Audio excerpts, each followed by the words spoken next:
નમસ્કાર દર્શક મિત્રો, @ગુજરાતમાં આપનું સ્વાગત છે। ખેડૂતોની ખેત પેદાશોને અનેક આફતો સામે રક્ષણ આપતી મુખ્યમંત્રી પાક સંગ્રહ સ્ટ્રક્ચર યોજનાની સહાય 75,000 રૂપિયાથી વધારી ₹1 લાખ કરાઈ છે।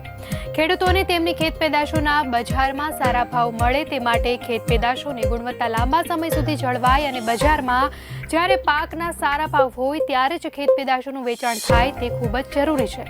પરંતુ અનેક ખેડૂતો પાસે કાપણી પછી ખેત પેદાશોને લાંબા સમય સુધી સંગ્રહ કરવા માટે કોઈ યોગ્ય સુવિધા ઉપલબ્ધ ન હતી। પરિણામે કુદરતી આફતો અને ઓછા બજાર ભાવના કારણે ખેડૂતોને આર્થિક નુકસાની વેઠવાનો વારો આવતો હતો।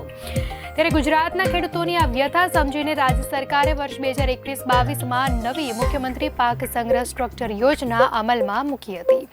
કૃષિ મંત્રી રાઘવજી પટેલે આ યોજના અંગે વાત કરતા કહ્યું હતું કે ગુજરાતના ખેડૂતોને પોતાના ખેતરમાં જ સંગ્રહ સ્થાન ઊભું કરવા માટે પ્રોત્સાહિત કરવા મુખ્યમંત્રી પાક સંગ્રહ સ્ટ્રક્ચર યોજના અમલમાં મુકાઈ હતી। આ યોજનાનો લાભ મેળવવા માટે ખેડૂતોએ પોતાના ખેતરમાં ઓછામાં ઓછું 330 ચોરસ ફૂટ વિસ્તારનું એક પાક સંગ્રહ સ્ટ્રક્ચર બનાવવાનું હોય છે, જેના માટે રાજ્ય સરકાર દ્વારા જરૂરી નાણાકીય સહાય પૂરી પાડવામાં આવે છે।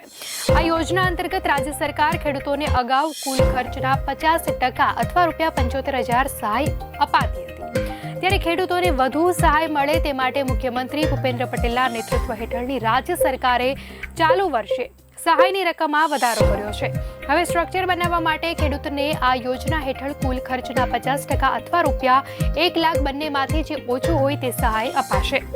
ત્યારે મુખ્યમંત્રી પાક સંગ્રહ સ્ટ્રક્ચર યોજના અંતર્ગત વર્ષ 2021-22 થી વર્ષ 2023-24 સુધીમાં રાજ્યના 36,600થી વધુ ખેડૂતોને સંગ્રહ સ્થાન ઊભું કરવા માટે ₹184.27 કરોડથી વધુની સહાય ચૂકવાઈ છે।